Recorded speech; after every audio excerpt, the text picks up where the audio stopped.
നമസ്കാരം, ഞാൻ doctor Vinitha.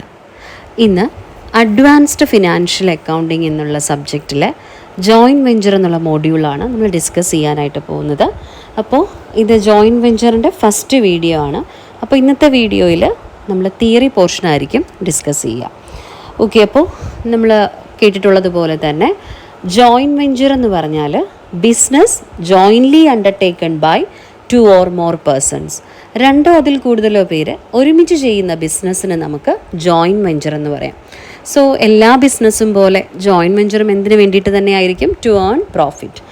So joint വെഞ്ചറിനെ നമ്മൾ ടെമ്പററി പാർട്ട്ണർഷിപ്പ് എന്നും പറയാറുണ്ട്. ടെമ്പററി പാർട്ട്ണർഷിപ്പ് എന്ന് പറയാൻ കാരണം ഏതെങ്കിലും ഒരു പർട്ടിക്കുലർ പർപ്പസിന് വേണ്ടിയായിരിക്കും ആ വെഞ്ചർ സ്റ്റാർട്ട് ചെയ്തേക്കുക. സോ ആ ഒരു പർപ്പസ് അല്ലെങ്കിൽ ആ ഒരു പ്രോജക്റ്റ് കംപ്ലീഷനിലേക്ക് എത്തുമ്പോൾ ആ ജോയിൻറ്റ് വെഞ്ചറും നമ്മൾ വൈൻഡ് അപ്പ് ചെയ്യും. So joint venture means a business undertaking jointly undertaken by 2 or more persons. Then joint വെഞ്ചറിലെ പാർട്ടീസിന് ഒരു പേരുണ്ട്, കോ വെഞ്ചറേഴ്സ് എന്ന് പറയും. നമ്മൾ പാർട്ട്ണർഷിപ്പ് പഠിക്കാറുണ്ട്, പാർട്ട്നേഴ്സ് എന്നാണ് അവരെ പറയുകയെന്ന്. സോ അതുപോലെ ജോയിൻറ്റ് വെഞ്ചറിലെ പാർട്ടീസിനെ നമ്മൾ പറയുന്നത് കോ വെഞ്ചറേഴ്സ് എന്നാണ്. സോ കേരള യൂണിവേഴ്സിറ്റിയിലൊക്കെ ആണെങ്കിലും അക്കൗണ്ടിങ്ങിൻ്റെ ക്വസ്റ്റ്യൻ പേപ്പറിൽ, അഡ്വാൻസ്ഡ് ഫിനാൻഷ്യൽ അക്കൗണ്ടിങ്ങിൻ്റെ ക്വസ്റ്റ്യൻ പേപ്പറിൽ റിപ്പീറ്റഡ് ആയിട്ട് വരുന്ന ക്വസ്റ്റ്യനാണ് who is a co venturer. So co venturer എന്ന് പറഞ്ഞാൽ ജോയിൻറ്റ് വെഞ്ചർ ബിസിനസ്സിലെ മെമ്പേഴ്സിനെയാണ് പറയുന്നത് കോ വെഞ്ചറേഴ്സ്. ഓക്കെ, ദെൻ നമുക്ക് 4 മാർക്സിനൊക്കെ ചോദിക്കുന്ന ക്വസ്റ്റ്യനാണ് differences between joint venture and consignment, അതുപോലെ differences between joint venture and partnership. So first differences between joint venture and consignment. ഈ joint വെഞ്ചറിൻ്റെ വീഡിയോ പോലെ തന്നെ കൺസൈൻമെൻറ്റിൻ്റെ വീഡിയോവും പിന്നീട് വരുന്നതായിരിക്കും. ഇപ്പോൾ തൽക്കാലം നമുക്ക് ആ ഡിഫറൻസ് പറയാൻ വേണ്ടി മാത്രം ജസ്റ്റ് ഒന്ന് ശ്രദ്ധിക്കുക. ഓക്കെ, സോ ജോയിൻറ്റ് വെഞ്ചർ നമ്മൾ പറഞ്ഞു, അതിലെ ഓരോ പാർട്ടീസും ഓണേഴ്സാണ്. എത്ര പേരുണ്ടോ അവരെല്ലാം എന്താണ്? ജോയിൻറ്റ് വെഞ്ചറിലെ ഓണേഴ്സാണ്. ബട്ട് ഇൻ കൺസൈൻമെൻറ്റിൽ 2 പാർട്ടീസാണുള്ളത്, കൺസൈനറും കൺസൈനിയും. ഇനി ഇവർ തമ്മിലുള്ള റിലേഷൻഷിപ്പ് എന്ന് പറയുന്നത് ഒരു പ്രിൻസിപ്പൽ ഏജൻറ്റ് റിലേഷൻഷിപ്പാണ്. സോ കൺസൈനർക്ക് വേണ്ടി വർക്ക് ചെയ്യുന്ന ഒരു കമ്മീഷൻ ഏജൻറ്റ് മാത്രമാണ് കൺസൈനി. ഓക്കെ, സോ ജോയിൻറ്റ് വെഞ്ചറിൽ ആ ഒരു പാർട്ടീസിൻ്റെ ഒരു റിലേഷൻഷിപ്പ് എന്ന് പറയുന്നത് ദേ ആർ ദി ഓണേഴ്സ്. കൺസൈൻമെൻറ്റിലോ പാർട്ടീസ് തമ്മിൽ ഒരു പ്രിൻസിപ്പൽ ഏജൻറ്റ് റിലേഷൻഷിപ്പാണ് ഉള്ളത്. ദെൻ ജോയിൻറ്റ് വെഞ്ചർ എന്ന് പറയുമ്പോൾ നേരത്തെ പറഞ്ഞതുപോലെ തന്നെ ഒരു പർട്ടിക്കുലർ വെഞ്ചർ ഫിനിഷ് ചെയ്യുമ്പോൾ നമ്മുടെ ജോയിൻറ്റ് വെഞ്ചറും എന്ത് ചെയ്യും? ടെർമിനേറ്റ് ചെയ്യും. But in consignment compared to joint venture ആ ഒരു റിലേഷൻഷിപ്പ് കുറച്ച് നാൾ കൂടി കണ്ടിന്യൂ ചെയ്ത് പോകും. സോ നമുക്ക് വേണമെങ്കിൽ പറയാം കൺസൈൻമെൻറ്റ് ഒരു ലോങ് പീരീഡിലേക്ക് ലാസ്റ്റ് ചെയ്യുന്ന ഒരു ബിസിനസ്സാണ് കൺസൈൻമെൻറ്റ് എന്ന് പറയുന്നത്. ജോയിൻറ്റ് വെഞ്ചർ എന്ന് പറയുമ്പോൾ വൺസ് ആ ഒരു വെഞ്ചർ കഴിയുമ്പോൾ അവരുടെ റിലേഷൻഷിപ്പും ടെർമിനേറ്റ് ചെയ്യും. ദെൻ ജോയിൻറ്റ് വെഞ്ചറിൽ റിസ്ക് ബെയർ ചെയ്യേണ്ടത് എല്ലാ വെഞ്ചറേഴ്സും ചേർന്നാണ്. കാരണം എന്താ? ജോയിൻറ്റ് വെഞ്ചറിലെ പാർട്ടീസ് എല്ലാം തന്നെ ഓണേഴ്സാണ്. സോ എന്തെങ്കിലും റിസ്ക് ഉണ്ടായാൽ എല്ലാവരും ഒരുമിച്ച് തന്നെ എന്ത് ചെയ്യണം? ആ റിസ്ക് ബെയർ ചെയ്യണം. ഇനി കൺസൈൻമെൻറ്റിലാണെങ്കിൽ കൺസൈനർ മാത്രം റിസ്ക് ബെയർ ചെയ്താൽ മതി. കാരണം consignor is the owner of the goods. Consignee എന്ന് പറയുന്നത് only an agent of the consignor. So എന്ത് റിസ്ക് ഉണ്ടെങ്കിലും ആരാ ബെയർ ചെയ്യേണ്ടത്? കൺസൈനർ. ദെൻ നമ്മൾ പറഞ്ഞു കോ വെഞ്ചറേഴ്സ് എല്ലാവരും തന്നെ, അതായത് ജോയിൻറ്റ് വെഞ്ചർ ബിസിനസ്സിലെ പാർട്ടീസ് എല്ലാവരും തന്നെ ഓണേഴ്സാണ് അല്ലേ. പക്ഷേ കൺസൈൻമെൻറ്റിലോ കൺസൈനർ മാത്രമാണ് ഗുഡ്സിൻ്റെ ഓണർ എന്ന് പറയുന്നത്. ഓക്കെ, ദെൻ ജോയിൻറ്റ് വെഞ്ചറിൽ പ്രോഫിറ്റ് അല്ലെങ്കിൽ ലോസ് എല്ലാ കോ വെഞ്ചറേഴ്സും തമ്മിൽ ഷെയർ ചെയ്യും. കാരണം എന്താ? They are the owners. But കൺസൈൻമെൻറ്റിലോ കൺസൈനറുടെ ഒരു കമ്മീഷൻ ഏജൻറ്റ് മാത്രമാണ് consignee. So entire amount of profit or loss goes to the consignor. കൺസൈനിക്ക് കമ്മീഷൻ മാത്രമേ കിട്ടത്തുള്ളൂ. ഓക്കെ, ദെൻ എല്ലാ കോ വെഞ്ചറേഴ്സും എന്തെങ്കിലും ക്യാപിറ്റൽ കോൺട്രിബ്യൂട്ട് ചെയ്യണം.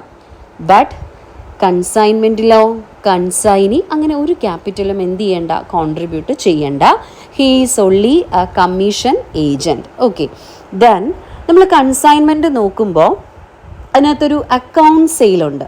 Account sale means consignee sales ചെയ്ത് കഴിഞ്ഞാൽ ആ സെയിൽസിൻ്റെ ഡീറ്റെയിൽസ് എല്ലാം കോട്ട് ചെയ്തുകൊണ്ട് ഒരു ബില്ല് പോലെ അല്ലേ ഒരു സ്റ്റേറ്റ്മെൻറ്റ് പ്രിപ്പയർ ചെയ്യണം. അതിന് നമ്മൾ അക്കൗണ്ട് സെയിൽസ് എന്ന് പറയും. അപ്പോൾ കൺസൈനി സെയിൽസ് കഴിഞ്ഞിട്ട് പീരിയോഡിക്കലി സെയിൽസ് നടക്കും. അപ്പോൾ ഒരു പർട്ടിക്കുലർ പീരീഡിൽ സെയിൽസ് കഴിഞ്ഞ് കഴിയുമ്പോൾ he has to send a statement showing the details of the sales. അപ്പോൾ ആ ഒരു സ്റ്റേറ്റ്മെൻറ്റിനെ നമ്മൾ അക്കൗണ്ട് സെയിൽസ് എന്ന് പറയും. അപ്പോൾ കൺസൈൻമെൻറ്റിൽ അങ്ങനെ ഒരു അക്കൗണ്ട് സെയിൽ പ്രിപ്പയർ ചെയ്ത് കൺസൈനർക്ക് അയച്ചു കൊടുക്കും. പക്ഷേ നമ്മുടെ ജോയിൻറ്റ് വെഞ്ചറിൽ അങ്ങനെ ഒരു അക്കൗണ്ട് സെയിലൊന്നും തന്നെ ഇല്ല. ഓക്കെ, അപ്പോൾ ഇത്രയാണ് മേജറായിട്ടുള്ള ഡിഫറൻസസ് എന്ന് പറയുന്നത് ജോയിൻറ്റ് വെഞ്ചറും കൺസൈൻമെൻറ്റും തമ്മിലുള്ളത്. നേരത്തെ പറഞ്ഞതുപോലെ നമ്മുടെ കേരള യൂണിവേഴ്സിറ്റിയിലാണെങ്കിൽ 4 മാർക്സിന് റിപ്പീറ്റഡ്ലി ചോദിക്കുന്ന ഒരു ക്വസ്റ്റ്യനാണ് differences between joint venture and consignment. അപ്പോൾ നിങ്ങൾ പ്രോബ്ലംസ് പഠിക്കുമ്പോൾ ഇപ്പോൾ അക്കൗണ്ടിങ് ആണ്, സോ പ്രോബ്ലം മാത്രം പഠിച്ചാൽ മതി എന്ന് ചിന്തിക്കരുത്. അക്കൗണ്ട്സ് പഠിക്കുമ്പോൾ പ്രോബ്ലത്തിനൊപ്പം തിയറിക്കും ഇമ്പോർട്ടൻസ് കൊടുത്ത് തന്നെ പഠിക്കുക, എങ്കിലേ നമുക്ക് നല്ല മാർക്സ് സ്കോർ ചെയ്യാനായിട്ട് പറ്റത്തുള്ളൂ. Okay, then differences between joint venture and partnership. So നമ്മൾ പറഞ്ഞു ജോയിൻറ്റ് വെഞ്ചറിലെ പാർട്ടീസിനെ പറയുന്ന പേരെന്തായിരുന്നു? കോ വെഞ്ചറേഴ്സ്. പാർട്ട്ണർഷിപ്പിലോ പാർട്ടീസിനെ എന്ത് പറയും? Partners. Okay, then joint venture എന്ന് പറയുന്നത് എന്താണ്? ഒരു പർട്ടിക്കുലർ വെഞ്ചർ കംപ്ലീറ്റഡ് ആകുമ്പോൾ നമ്മുടെ ജോയിൻറ്റ് വെഞ്ചറും ഓട്ടോമാറ്റിക്കായിട്ട് എന്ത് ചെയ്യും? നമ്മൾ ടെർമിനേറ്റ് ചെയ്യും. ഓക്കെ, ദെൻ പാർട്ട്ണർഷിപ്പിലോ compared to joint venture partnership കുറച്ച് നാൾ കൂടി കണ്ടിന്യൂ ചെയ്യും. ഓക്കെ, ദെൻ മേജർ ഒരു ഡിഫറൻസ് പറയുന്നത് ജോയിൻറ്റ് വെഞ്ചറിൽ പാർട്ടീസിന്, അതായത് കോ വെഞ്ചറേഴ്സിന് അവർ ജോയിൻ്റ്ലി ചെയ്യുന്ന ബിസിനസ് ഇൻഡിവിജ്വലിയും ചെയ്യാം. അതായത് നമ്മളിപ്പോൾ 2-3 പേര് ഒരുമിച്ചൊരു കൺസ്ട്രക്ഷൻ പ്രോജക്റ്റ് ചെയ്യുവാണ്. അപ്പോൾ നമുക്ക് ഒരുമിച്ച് ചെയ്യുന്ന അതേ ബിസിനസ് ഇൻഡിവിജ്വലി എനിക്ക് എന്ത് ചെയ്യാം. മേ ബി ഞാനൊരു കോൺട്രാക്ടർ ആയിരിക്കാം, ആ ഒരു പ്രോജക്റ്റിന് വേണ്ടിയായിരിക്കാം 2-3 പേരുമായിട്ട് ജോയിൻറ്റ് വെഞ്ചറിലേക്ക് ഇറങ്ങുന്നത്. സോ നമ്മൾ ജോയിൻ്റ്ലി ചെയ്യുന്ന ബിസിനസ് എന്ത് ചെയ്യാം? ഇൻഡിവിജ്വലിയും കോ വെഞ്ചറേഴ്സിന് ചെയ്യാം. പക്ഷേ പാർട്ട്ണർഷിപ്പിൽ അങ്ങനെ പറ്റത്തില്ല. അവർ പാർട്ട്ണർഷിപ്പിൽ ചെയ്യുന്ന ബിസിനസ് ഒരിക്കലും അവർക്ക് സെപ്പറേറ്റ് ആയിട്ട് ഇൻഡിവിജ്വലി ചെയ്യാനായിട്ട് പാടില്ല. ഓക്കെ, ദെൻ ജോയിൻറ്റ് വെഞ്ചറിൽ സെപ്പറേറ്റ് ആയിട്ട് ബുക്സ് ഓഫ് അക്കൗണ്ട്സ് മെയിൻറ്റെയിൻ ചെയ്യണം എന്നുള്ളത് കമ്പൽസറി അല്ല. But in partnership it is compulsory to have separate set of books of accounts. പാർട്ട്ണർഷിപ്പിൽ കമ്പൽസറി ആയിട്ടും എന്ത് ചെയ്തിരിക്കണം? Separate set of books of accounts prepare ചെയ്തിരിക്കണം.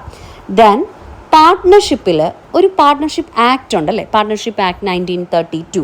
പക്ഷേ ജോയിൻറ്റ് വെഞ്ചറിനെ റെഗുലേറ്റ് ചെയ്യുന്ന അങ്ങനെ പ്രത്യേകിച്ച് ഒരു സ്പെസിഫിക് ആക്ട് ഒന്നും തന്നെ ഇല്ല. ഓക്കെ, അപ്പോൾ ഇത്രയാണ് ജോയിൻറ്റ് വെഞ്ചറും പാർട്ട്ണർഷിപ്പും തമ്മിലുള്ള ഡിഫറൻസ്. ഓക്കെ, അപ്പോൾ നെക്സ്റ്റ് നമ്മൾ പോകുന്നത് ജോയിൻറ്റ് വെഞ്ചറിലെ ഏറ്റവും ഇമ്പോർട്ടൻ്റ് ആയിട്ടുള്ള ഏരിയയിലേക്കാണ്, അതായത് methods of recording joint venture transactions. നമ്മൾ കേരള യൂണിവേഴ്സിറ്റിയിൽ 4 മാർക്സിന് തിയറിക്ക് ചോദിക്കുന്ന ഒരു ക്വസ്റ്റ്യൻ ആണ് methods of recording joint venture transactions. Okay, അപ്പോൾ 4 മെത്തേഡ്സ് ആണ് ജോയിൻറ്റ് വെഞ്ചർ ട്രാൻസാക്ഷൻസ് റെക്കോർഡ് ചെയ്യാനായിട്ടുള്ളത്. ഫസ്റ്റ് മെത്തേഡ് എന്ന് പറയുന്നത് when one of the venturers is appointed to manage the venture. അതായത് നമ്മുടെ കോ വെഞ്ചറേഴ്സ് 2-3 പേരോ ഉണ്ടാകാം, അതിൽ പക്ഷേ ഒരാളായിരിക്കും നമ്മൾ എന്ത് ചെയ്യുന്നത്? നമ്മുടെ വെഞ്ചർ മാനേജ് ചെയ്യാനായിട്ട് അപ്പോയിൻറ്റ് ചെയ്യുന്നത്. സോ ഫസ്റ്റ് മെത്തേഡ് എന്ന് പറയുന്നത് when one of the venturers is appointed to manage the venture. Then second method എന്ന് പറയുന്നത് when separate set of books are not maintain for recording joint venture transactions. നമ്മൾ എന്ത് ചെയ്യുന്നില്ല? Joint venture transactions record ചെയ്യാനായിട്ട് separate set of books ഒന്നും maintain ചെയ്യുന്നില്ല. Next method എന്ന് പറയുന്നത് when joint venture transactions are recorded through memorandum joint venture account. Joint venture transactions record ചെയ്യാനായിട്ട് നമ്മൾ memorandum joint venture accounts open ചെയ്യും. So third method when joint venture transactions are recorded through memorandum joint venture account. Next the fourth method when separate set of books are maintain for joint venture.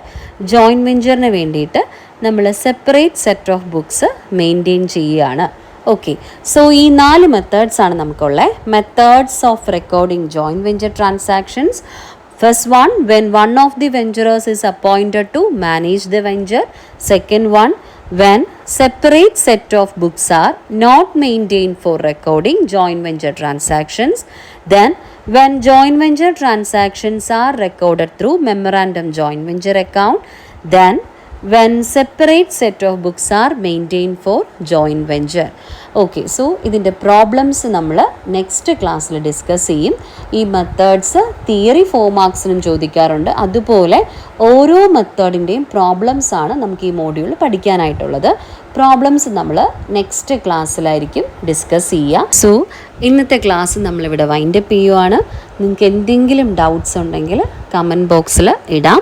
ഇനി അതുപോലെ ഏതെങ്കിലും ഒരു specific ആയിട്ട് ഏതെങ്കിലും ഒരു area വേണമെന്നുണ്ടെങ്കിൽ അതും നിങ്ങൾക്ക് എന്ത് ചെയ്യാം, കമൻറ്റ് ചെയ്യാം. ഓക്കെ, അപ്പോൾ നമുക്ക് നെക്സ്റ്റ് ക്ലാസ്സിൽ കാണാം. താങ്ക്